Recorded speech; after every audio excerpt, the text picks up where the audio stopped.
ഭാരവാഹികളെ, നിങ്ങൾക്ക് ഏവർക്കും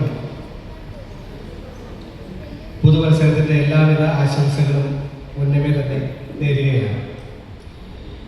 കീർത്തിനഗർ റെസിഡൻസ് അസോസിയേഷൻ അതിൻ്റെ 18ാമത് വാർഷികം ആഘോഷിക്കുകയാണ്. നമ്മുടെ ഈ പ്രദേശത്തെ മുൻനിരയിൽ നിൽക്കുന്ന ഒരു റെസിഡൻസ് അസോസിയേഷനാണ്. എനിക്ക് തോന്നുന്നു ഈ പ്രദേശത്ത് ആദ്യമായിട്ട് ഉണ്ടായതും കീർത്തിനഗർ റെസിഡൻസ് അസോസിയേഷനാണ് എന്നാണ് എനിക്ക് തോന്നുന്നത്. തൊട്ടടുത്തുള്ള പ്രിയാനഗർ റെസിഡൻസ് അസോസിയേഷൻ ബീജാവാപം ചെയ്യുന്നത് 2008 ഒക്ടോബർ 2 ഗാന്ധി ജയന്തി ദിനത്തിലാണ്. അതിൻ്റെ പ്രഥമ സെക്രട്ടറി ആയിരുന്നു ഞാൻ. അതുകൊണ്ട് തന്നെ ഒരു റെസിഡൻസ് അസോസിയേഷൻ്റെ ബാലാരിഷ്ടതകളെക്കുറിച്ചും അത് നടത്തിക്കൊണ്ടു പോകുന്നതിൻ്റെ ബുദ്ധിമുട്ടുകളെക്കുറിച്ചും എനിക്ക് കൃത്യമായി അറിയാം. അന്നത്തെ കാലത്ത് ഞങ്ങളുടെ ഒക്കെ സംബന്ധിച്ചിടത്തോളം റെസിഡൻസ് അസോസിയേഷൻ എന്ന് പറയുന്നത് ഒരു ആവശ്യം എന്നതിലുപരി ഒരു ആർഭാടം എന്നുള്ള രീതിയിലാണ് ഞങ്ങളുടെ ആളുകളൊക്കെ കണക്കാക്കിയിരുന്നത്. ഇന്നത്തെ പോലെ സ്വിഗ്ഗിയോ സൊമാറ്റോയോ അല്ലെങ്കിൽ ഓൺലൈൻ പർച്ചേസോ ഒന്നും ഇല്ലാതിരുന്ന ആ കാലഘട്ടത്തിൽ ഇതൊക്കെ എന്തിനു വേണ്ടിയിട്ടാണ് എന്നുള്ള ഒരു മനോഭാവമായിരുന്നു ആൾക്കാർക്ക്. ഇന്ന് പക്ഷെ അങ്ങനെയല്ല. വീട്ടിലൊരു നമ്പറില്ല എങ്കിൽ നമ്മൾ ഈ സമൂഹത്തിൽ ആണോ ജീവിക്കുന്നത് എന്നുള്ള ഒരു അസ്തിത്വ ബോധമില്ലാത്ത തരത്തിലേക്ക് മാറ്റപ്പെട്ടിരിക്കുന്നു.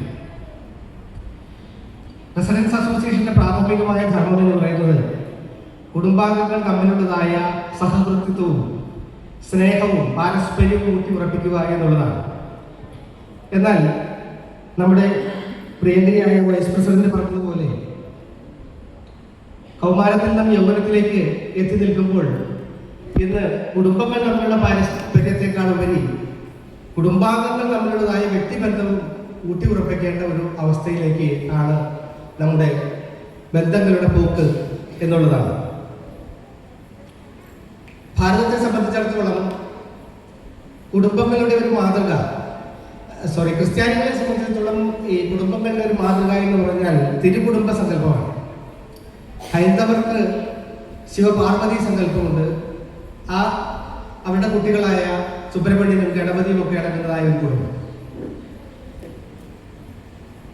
എന്നാൽ നമുക്കറിയാം, ഭാരതത്തിൽ കുടുംബത്തിൻ്റെ ഒരു തലവൻ എന്ന് പറഞ്ഞാൽ പുരുഷനാണ്. ഒരു പുരുഷ കേന്ദ്രീകൃതമായ ഒരു കുടുംബ സങ്കല്പമാണ് നമുക്കുള്ളത്. പക്ഷെ എനിക്ക് തോന്നുന്നു ദൈവത്തിൻ്റെ ദൃഷ്ടിയിൽ തൻ്റെ സൃഷ്ടികളെല്ലാം സമന്മാരാണ്. അതുകൊണ്ടാണ് ഈ തിരുകുടുംബത്തിൽ ഒരു കുഞ്ഞ് ജനിക്കുന്നു എന്നുള്ളതായ ആ ഒരു ദിവ്യ സന്ദേശം അത് ദൈവം നൽകുന്നത് ആ കുടുംബനാഥനായ യോസേഫിനല്ല, മറിച്ച് മറിയാമിന് നേരിട്ടാണ്. മറിയാമിൽ നിന്നും ആണ് യോസേഫ് ഇങ്ങനെ ഒരു ഗർഭധാരണത്തെ കുറിച്ച് അറിയുന്നത്. അത് അവരിൽ സംശയം ഉടലെടുക്കുന്നതിന് കാരണമാണ്. തൻ്റെ ഭാര്യ ഒരു അവിഹിത ഗർഭത്തിന് ഉടമയായിരിക്കുന്നു എന്നാണ് അദ്ദേഹം വിചാരിക്കുന്നത്. അന്നത്തെ കാലത്ത് യഹൂദ പാരമ്പര്യം അനുസരിച്ച് ഇത്തരത്തിലുള്ള സ്ത്രീകളെ 3 രീതിയിലാണ് കൈകാര്യം ചെയ്യുന്നത്. ഒന്നുകിൽ അവരെ കല്ലെറിഞ്ഞു കൊല്ലണം, അതല്ല എങ്കിൽ അവരെ തലമുണ്ഠനം ചെയ്ത് കോട്ടവാതിലിന് പുറത്ത് ഉപേക്ഷിക്കണം, മൂന്നാമത്തേത് അവരെ ആരും അറിയാതെ ഉപേക്ഷിക്കുക എന്നുള്ളതാണ്. യോസേഫ് ഇതിൽ ആർക്കും അത്രയധികം പ്രശ്നമില്ലാത്ത മൂന്നാമത്തെ വഴി തിരഞ്ഞെടുക്കുകയാണ്. തൻ്റെ ഭാര്യയെ ആരും അറിയാതെ ഉപേക്ഷിക്കുവാനായിട്ട് അദ്ദേഹം തീരുമാനിക്കുന്നു. അതുകൊണ്ടാണ് യോസേഫിനെ നീതിമാനായ യോസേഫ് എന്ന് ക്രിസ്ത്യാനികൾ കണക്കാക്കുന്നത്. യോസേഫ് നീതിമാനായിരുന്നു. പിന്നീട് യേശു ക്രിസ്തു തൻ്റെ പരസ്യ ശുശ്രൂഷ വ്യാപന കാലത്ത് ഇതുപോലുള്ള ഒരു സന്ദർഭത്തിൽ ഒരു സ്ത്രീയുമായിട്ട് അഭിമുഖീകരിക്കുമ്പോൾ തൻ്റെ പിതാവ് എപ്രകാരമാണോ തൻ്റെ മാതാവിനോട് പെരുമാറിയത് അതേ നീതിബോധത്തോടുകൂടി പെരുമാറുവാൻ അദ്ദേഹത്തിന് കഴിഞ്ഞത് ഈ ഒരു മാതൃക തൻ്റെ പിതാവിൽ നിന്നും പഠിച്ചത് കൊണ്ടാണ്. അതുകൊണ്ടാണ് പാപിനിയായ സ്ത്രീയെ കല്ലെറിഞ്ഞ് കൊല്ലണമെന്ന് ആവശ്യപ്പെടുന്ന യഹൂദ ജനത്തിനോട് നിങ്ങളിൽ പാപമില്ലാത്തവൻ ആദ്യം ഇവളെ കല്ലെറിയട്ടെ എന്ന് പറഞ്ഞുകൊണ്ട് അവരിൽ പാപബോധമുണ്ടാക്കുകയും അവരെ തിരിച്ചയക്കുകയും ചെയ്യുന്നു. ഈ ഒരു കാര്യം ഞാൻ നിങ്ങളോട് പങ്കുവച്ചത് 3 കാര്യങ്ങൾ നിങ്ങളെ പഠിപ്പിക്കുന്നതിനായിട്ടാണ്. ഒന്നാമത്തെ കാര്യം, ഈശ്വരൻ്റെ കണ്ണിൽ തൻ്റെ സൃഷ്ടികളെല്ലാം സമന്മാരാണ്. രണ്ടാമത്തെ കാര്യം, ഒരു കുടുംബത്തിൽ അത് ഭാര്യയാവട്ടെ ഭർത്താവാകട്ടെ സമഭാവനയോടുകൂടി പെരുമാറുവാനുള്ളതായ ഒരു ചിന്താ പദ്ധതി നാം ഉണ്ടാക്കിയെടുക്കേണ്ടിയിരിക്കുന്നു. അവളുടെ അല്ലെങ്കിൽ അവൻ്റെ അധികാരത്തെക്കുറിച്ചും അവകാശങ്ങളെക്കുറിച്ചും ബോധ്യമുള്ളവരായിരിക്കുകയും അവരുടെ അന്തസ്സിനും അഭിമാനത്തിനും തക്ക രീതിയിൽ പെരുമാറുകയും ചെയ്യേണ്ടത് കുടുംബത്തിൽ ഓരോരുത്തരുടെയും ഉത്തരവാദിത്തമാണ്. മൂന്നാമത്തെ കാര്യം, ഇത്തരത്തിൽ മാതൃകാപരമായി നാം പെരുമാറുമ്പോൾ നമ്മളുടെ മക്കൾക്ക് ഉത്തമ മാതൃകയായി നാം മാറുകയും ചെയ്യും. ഞാൻ എറണാകുളത്ത് മജിസ്ട്രേറ്റ്, ഇപ്പോൾ ഞാൻ പ്രിൻസിപ്പൽ മുനിസിപ്പൽ ഇരിങ്ങാലക്കുടയാണ്. അതിനു മുൻപ് 3 വർഷം ഞാൻ എറണാകുളത്ത് മജിസ്ട്രേറ്റായിരുന്നു.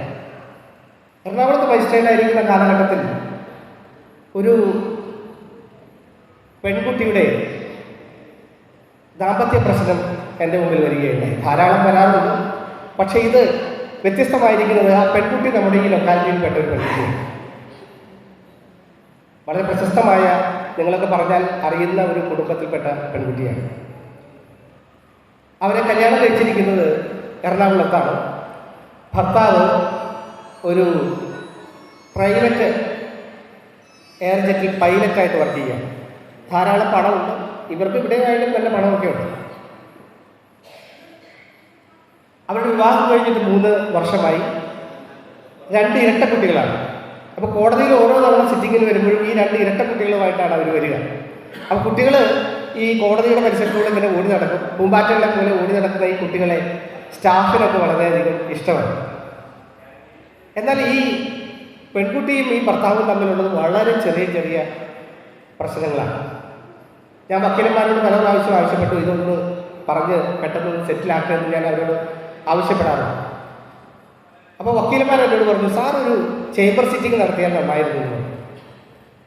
ചേംബർ സിറ്റിംഗ് എന്ന് പറഞ്ഞു കഴിഞ്ഞാൽ നമ്മുടെ മറ്റെല്ലാ പണികളും നിർത്തിവെച്ചിട്ട് ഇവരെ 2 പേരെയും ചേംബറിൽ വിളിച്ചത് വരുത്തി നമ്മൾ കൗൺസിലിംഗ് കൊടുക്കണം. ആദ്യകാലത്ത് ഞാൻ മജിസ്ട്രേറ്റായിട്ട് കയറിയ സമയത്തൊക്കെ അതെനിക്കൊരു വലിയ ഹരമായിരുന്നു. എൻ്റെ ഒരു വിചാരം, ഇങ്ങനെയുള്ള കുട്ടികളെയൊക്കെ വിളിച്ച് നമ്മൾ സാരോപദേശം നടത്തി കഴിഞ്ഞാൽ അവരൊക്കെ നേരെയാവുന്നതുണ്ടായ ഒരു മിഥ്യാധാരണ തുടക്കത്തിൽ എനിക്കുണ്ടായിരുന്നു. ഞാൻ അടിമാലിയിൽ മജിസ്ട്രേറ്റായിരിക്കുന്ന കാലത്ത് ഇങ്ങനെ ഒരു പെൺകുട്ടിയെ, ഇത് 57 KP ആക്ട് പ്രകാരമാണ് ഇങ്ങനെയുള്ള പെൺകുട്ടികളെ പിടിച്ചുകൊണ്ട് വരിക. അതായത് വീട്ടിൽ നിന്നും ഇറങ്ങിപ്പോകുന്ന പെൺകുട്ടികൾ. അടിമാലിയിലെ ഒരുവിധം നല്ല ഒരു കുടുംബത്തിൽപ്പെട്ടതായ ഒരു പെൺകുട്ടി ഡിഗ്രിക്ക് പഠിക്കുന്നു. ആ പെൺകുട്ടി ഇറങ്ങിപ്പോയത് അവിടെ തന്നെ ഉള്ളതായ ഒരു ചെറുക്കൻ്റെ ഒപ്പമാണ്. ആ ചെറുക്കൻ താമസിക്കുന്നത് ഒരു വാടക വീട്ടിലാണ്. അവന് പ്രത്യേകിച്ച് പണിയൊന്നുമില്ല. അവനൊരു 5-6 കേസിൽ പ്രതിയുമാണ്. പെൺകുട്ടികൾക്ക് അങ്ങനെയാണല്ലോ ഇപ്പോഴത്തെ കാലത്ത്. അറേഞ്ച്ഡ് മാരേജ് ആണെങ്കിൽ ഇല്ലാത്തതായ വ്യവസ്ഥകളും ഡിമാൻഡുകളും ഇല്ല. സർക്കാർ ഉദ്യോഗസ്ഥനായിരിക്കണം, 4 അക്ക ശമ്പളം ഉണ്ടായിരിക്കണം, കാറുണ്ടായിരിക്കണം, അങ്ങനെയൊക്കെ ഉണ്ടായിരിക്കണം. ഒളിച്ചോടി പോകാനാണെങ്കിൽ ഇതൊന്നും വേണ്ട. കാണാൻ കൊള്ളില്ലെങ്കിലും കേസിലെ പ്രതിയാണെങ്കിൽ അതൊക്കെ ഒരു ക്വാളിറ്റിയാണ്. അപ്പം പോലീസ് ഇവരെ 2 പേരെയും പിടിച്ചു കോടതിയിലേക്ക് ഹാജരാക്കുന്നു എന്നറിഞ്ഞപ്പോൾ തന്നെ ഈ മാതാപിതാക്കൾ വക്കീൽ മുഖേന എന്നെ സമീപിച്ചിട്ട് എങ്ങനെയെങ്കിലും ഒന്ന് ആ പെൺകുട്ടിയെ പറഞ്ഞ് മനസ്സിലാക്കി മാതാപിതാക്കൾ ഒന്ന് അയക്കണം, അവർക്ക് കയറി കിടക്കാൻ പോലും ഒരു വീടില്ല എന്ന്. ഈ ചെറുക്കൻ്റെ മാതാപിതാക്കൾക്കും സമ്മതമാണ്. കാരണം ഈ പെൺകുട്ടിയെ കൊണ്ട് ചെന്നിട്ട് അവരും ചെയ്യാനാണ്. കാരണം വളരെ റിച്ചായിട്ടുള്ള ഒരു ഫാമിലിയിലെ പെൺകുട്ടിയാണ്. ആ വീട്ടിൽ ചെന്ന് കഴിഞ്ഞാൽ 2ാമത്തെ ദിവസം തിരിച്ചു വരുന്നുള്ളത് ഉറപ്പാണ്. ഞാൻ പറഞ്ഞു ഞാൻ നോക്കാം എന്ന് പറഞ്ഞു. ഞാനാണെങ്കിൽ സർവീസിൽ ആദ്യമായിട്ട് കയറിയേക്കാണ്. എനിക്കാണെങ്കിൽ പള്ളിയിലൊക്കെ ഈ സൺഡേ സ്കൂളിൽ പഠിപ്പിച്ച്, വർഷങ്ങളായിട്ട് സൺഡേ സ്കൂളിൽ പഠിപ്പിച്ച് പള്ളിയിലൊക്കെ പറഞ്ഞൊക്കെ എനിക്ക് തന്നെ ഒരു ബോധ്യമുണ്ട്. ആളുകളെയൊക്കെ നേരെയാക്കി എടുക്കാം എന്നുള്ളൊരു ബോധ്യമുള്ള ഒരാളാണ് ഞാൻ. അങ്ങനെ ഈ പെൺകുട്ടിയെ കൊണ്ടുവന്നു. എൻ്റെ കോടതിയിൽ പെൻഡിംഗ് ആയിട്ടുള്ള ഇവൻ്റെ പേരിലുള്ള കേസുകളെല്ലാം ഏകദേശം 6-8 FIR ഉണ്ട്. ആ FIR-കളൊക്കെ എടുത്തു. ഈ പെൺകുട്ടിയെ വന്ന് ഞാൻ ഇരുത്തി ഈ കാര്യങ്ങളെല്ലാം ഞാൻ പറഞ്ഞു. ഇങ്ങനെ 8 കേസിലെ പ്രതിയാണ്. അതിനകത്ത് ചിലത് കഞ്ചാവ് കേസാണ്. FIR-കളെല്ലാം അവൾക്ക് മുമ്പിൽ ഹാജരാക്കി. അവളതെല്ലാം എടുത്ത് പരിശോധിച്ച് നോക്കി. അതിനുശേഷം ഞാൻ പറഞ്ഞു, അവരിങ്ങനെ വാടക വീട്ടിലാണ് താമസിക്കുന്നത്, ഒരു ചെറ്റക്കുടിലാണ്. മോളിപ്പോൾ ഡിഗ്രിക്ക് പഠിക്കുന്നേ ഉള്ളൂ. ഇപ്പം നിൻ്റെ ഒരു ഫോക്കസ് എന്ന് പറഞ്ഞാൽ പഠനത്തിലായിരിക്കണം. വിവാഹത്തെക്കുറിച്ച് ചിന്തിക്കുന്നതിനുള്ള സമയങ്ങളുണ്ട്. ആ സമയമാകുമ്പോൾ നമുക്ക് അവളെ തന്നെ കല്യാണം കഴിക്കാം എന്നുള്ള രീതിയിൽ അങ്ങനെ പറഞ്ഞ് ഞാൻ അവളെ ബോധ്യപ്പെടുത്തി. അവളെല്ലാം അത് കേട്ട് തലകുലുക്കി മനസ്സിലാക്കി. പിന്നെ ഞാൻ ഒന്നുകൂടി ചിന്തിച്ചിട്ട് പറഞ്ഞു, ഒരു 5 വർഷം കഴിഞ്ഞ് നമ്മൾ ചിന്തിക്കുമ്പോൾ എങ്ങനെയായിരിക്കും? നീ 5 വർഷം കഴിയുമ്പോൾ പഠിച്ച് നല്ല ഒരു ജോലിയിലായിരിക്കും. അപ്പോൾ നിനക്കൊരു നല്ലൊരു കരിയർ നിൻ്റെ മുമ്പിൽ ഉണ്ടാകും. അപ്പോൾ നിൻ്റേതായ വിഷനും കാര്യങ്ങളും എല്ലാം ഇപ്പോഴും ഉള്ളതുപോലെ തന്നെ ഇവനോടുള്ളതായ ആഭിമുഖ്യത്തിൽ തന്നെയാണെങ്കിൽ അത് നമുക്ക് കല്യാണം ആലോചിക്കാം എന്നൊക്കെ പറഞ്ഞപ്പോൾ കുട്ടിക്കും ബോധ്യമായി. മാതാപിതാക്കളോടൊപ്പം പോകാം എന്നുള്ള ഒരു അർത്ഥസമ്മതം കിട്ടിയതുപോലെ എനിക്ക് തോന്നി. ഞാൻ 2 മാതാപിതാക്കളെയും വിളിച്ചു. APP ഉണ്ടായിരുന്നു എൻ്റെ കൂടെ, അദ്ദേഹം സൈഡിൽ ഇരിപ്പുണ്ടായിരുന്നു. എല്ലാവരെയും വിളിച്ച് കാര്യങ്ങളെല്ലാം ഞാൻ പ്രൊസീഡിങ്സ് എഴുതാൻ നേരത്തെ ഞാനിങ്ങനെ ചോദിച്ചപ്പോൾ ഫോർമലായിട്ടൊരു ചോദ്യം ചോദിക്കണമല്ലോ, നിങ്ങൾക്ക് ആരുടെ കൂടെ പോകാനാണ് താല്പര്യം? ആ ചോദ്യം കേട്ടത് പെൺകുട്ടി ചാടി പറഞ്ഞു, എനിക്ക് ആ ചെറുക്കനോടെ പോകാം. ഞാൻ അത്ര നേരം പറഞ്ഞതെല്ലാം ഈ കുടം കമഴ്ത്തി മുകളിൽ വെള്ളം ഒഴിക്കുന്ന പോലെയായി. ഇത് കേട്ട് കഴിഞ്ഞ് ഇത്രയും നേരം ഞാൻ ഈ ഉദ്ദേശിക്കുന്നതൊക്കെ തല കുലുക്കി സമ്മതിച്ചിരുന്ന APP ചാടി എടുത്തിട്ട് എൻ്റെ കാരണക്കുട്ടിക്ക് അടിക്കുന്ന മാതിരി പറഞ്ഞു, ഒന്നുകിൽ ഓടുന്നവൻ തടയണം, അതല്ലെങ്കിൽ ഓടിക്കുന്നവൻ തടയണം, അതല്ലാതെ ഈ സാരോപദേശം കൊണ്ട് യാതൊരു കാര്യമില്ല. ഒന്നുകിൽ ഓടുന്നവൻ തളരണം, അതല്ലെങ്കിൽ ഓടിക്കുന്നവൻ തളരണം, എങ്കിൽ മാത്രമേ അവർക്കൊരു വിവേച ബുദ്ധി ഉണ്ടാവുകയുള്ളൂ. അന്നാണ് എനിക്ക് മനസ്സിലായത്, ഒരു തിരിച്ചറിവിൻ്റെ ഒരു കാലഘട്ടമുണ്ട്. തിരിച്ചറിവിൻ്റെ ആ ഒരു ഘട്ടത്തിൽ മാത്രമേ ഇങ്ങനെയുള്ള ആളുകളെ നമുക്ക് ഉപദേശിക്കുവാനോ അതല്ലെങ്കിൽ അവരെ പറഞ്ഞ് മനസ്സിലാക്കുവാനോ സാധിക്കൂ. ആ പെൺകുട്ടി വിചാരിക്കുന്നത് അഭിഷേക് ബച്ചൻ്റെ ഒപ്പം പോവുകയാണെന്നാണ് വിചാരിച്ചുകൊണ്ടിരിക്കുന്നത്. ആ അഭിഷേക് ബച്ചനിൽ നിന്നും ഇത് സാധാരണക്കാരനായ ഒരു പ്രതിയാണ് എന്നുള്ള ഒരു തിരിച്ചറിവിൻ്റെ ഘട്ടത്തിലേക്ക് എത്തുമ്പോൾ മാത്രമേ ആ പെൺകുട്ടിയോട് എന്തെങ്കിലും പറഞ്ഞിട്ട് കാര്യമാണ്. അങ്ങനെ 2012 അടിമാലിയിൽ വെച്ച് ഞാൻ നിർത്തിയ പരിപാടിയാണ് ഈ ചേംബർ കൗൺസിലിംഗ് അഥവാ ഈ ചേംബർ സിറ്റിംഗ് എന്ന് പറയുന്നത്. എത്ര മണിക്കൂറാണ് അവിടെ പോകുന്നതെന്ന് അറിയാം. ഏകദേശം 1.25 മണിക്കൂർ നമ്മൾ ഓരോ കുട്ടികളോടും ഇതിൻ്റെ ഓരോരോ ഭവിഷ്യത്തുക്കളെക്കുറിച്ച് പറഞ്ഞ് മനസ്സിലാക്കിയ ശേഷമുള്ള എഫക്റ്റാണ് ഈ പറയുന്നത്. യാതൊരു പ്രയോജനം. അതുകൊണ്ട് തന്നെ ഞാനിപ്പോൾ ഈ പറഞ്ഞ ദാമ്പത്യ ബന്ധത്തിൻ്റെ പ്രശ്നത്തിൽപ്പെട്ട പെൺകുട്ടിയെയും ചേംബറിൽ വിളിച്ച് സംസാരിക്കണമെന്ന് പറഞ്ഞപ്പോൾ എനിക്ക് വലിയ താല്പര്യമുണ്ടായില്ല. എങ്കിലും നമ്മുടെ നാട്ടുകാരിയായ ഒരു പെൺകുട്ടിയാണല്ലോ എന്ന് വിചാരിച്ച് ഇവർ 2 പേരെയും ഞാൻ ചേംബറിലേക്ക് വിളിച്ചു. പഴയതുപോലെ തന്നെ സൺഡേ സ്കൂളിൽ പണ്ട് പഠിപ്പിച്ചതും കേട്ടതും പറഞ്ഞതുമായ കാര്യങ്ങളെല്ലാം അവരുടെ മുമ്പിൽ നിരത്തി വെച്ചു. 2 പേരും ക്രിസ്ത്യാനികളാണ്. എന്നിട്ട് അവസാനം ഞാനിങ്ങനെ പറഞ്ഞു, നിങ്ങൾ കേസ് കൊടുത്തിരിക്കുന്നത് ഒരു മെയിൻ്റനൻസിന് വേണ്ടിയിട്ടാണ്. ഭർത്താവ് ആണെങ്കിൽ ഡൈവോഴ്സിനാണ് കേസ് കൊടുക്കാൻ പോകുന്നത്. നിങ്ങൾ 2 പേരും കേസിനകത്ത് ജയിക്കും. തോൽക്കുന്നത് നിങ്ങളുടെ മക്കളാണ്. എൻ്റെ വലിയ കട്ടക്കുള്ള വാചകമായിരുന്നു. കേസിൽ നിങ്ങൾ 2 പേരും ജയിക്കും, തോൽക്കുന്നത് നിങ്ങളുടെ മക്കളായിരിക്കും. ആ ഒരു കാര്യം ഓർമ്മ വേണം. അതുകൊണ്ട് നിങ്ങൾ കുടുംബജീവിതത്തിലേക്ക് വിട്ടുവീഴ്ച മനോഭാവത്തോടുകൂടി തിരിച്ചു വരണം എന്ന് പറഞ്ഞു. അപ്പോൾ അത്രയൊന്നും വിദ്യാഭ്യാസമില്ലാത്ത ആ പെൺകുട്ടി എന്നെ നോക്കി ചോദിച്ചു, ഈ കുട്ടികളുടെ മുൻപിൽ കാഴ്ചവെക്കുവാൻ മാതൃകാപരമായ ഒരു ജീവിതം ഞങ്ങൾക്കില്ല എങ്കിൽ ഞങ്ങൾ വേർപിരിയുന്നതല്ലേ നല്ലത്? ആ ചോദ്യം ഒന്നുകൂടി ആവർത്തിക്കാം. ഈ കുട്ടികളുടെ മുൻപിൽ കാഴ്ചവെക്കുവാൻ മാതൃകാപരമായ ഒരു ജീവിതം ഇല്ല എങ്കിൽ ഞങ്ങൾ സെപ്പറേറ്റഡ് ആവുന്നതല്ലേ നല്ലത്? അവർക്ക് ആ കുട്ടികളുടെ മുമ്പിൽ കാഴ്ചവെക്കാൻ ഒരു ഐഡിയലായിട്ടുള്ള ഒരു ദാമ്പത്യ ബന്ധമില്ല. They are always sparring couple. പരസ്പരം വഴക്കടിക്കുന്ന ഈ മാതാപിതാക്കളുടെ ഒപ്പം ജീവിച്ച് വളരെയധികം മാനസിക സംഘർഷത്തിലൂടെ ജീവിക്കുന്ന രണ്ട് കുട്ടികളായി അവർ വളരണമോ അതോ ഒരാളുടെ ഒപ്പം വളരെ സന്തോഷത്തോടെ വളരണമോ? ഏതാണ് നല്ലത്? മനഃശാസ്ത്രപരമായി ആ ചോദ്യം വളരെ പ്രസക്തമാണ്. പക്ഷേ സാമൂഹ്യപരമായി ആ ചോദ്യത്തിന് വളരെയധികം പ്രശ്നങ്ങളുണ്ട്. കാരണം ഇങ്ങനെ വളരുന്ന കുട്ടികളാണ് ഭാവിയിൽ കുടുംബജീവിതത്തോട് മുഖം മറച്ചു നിൽക്കുന്നത്.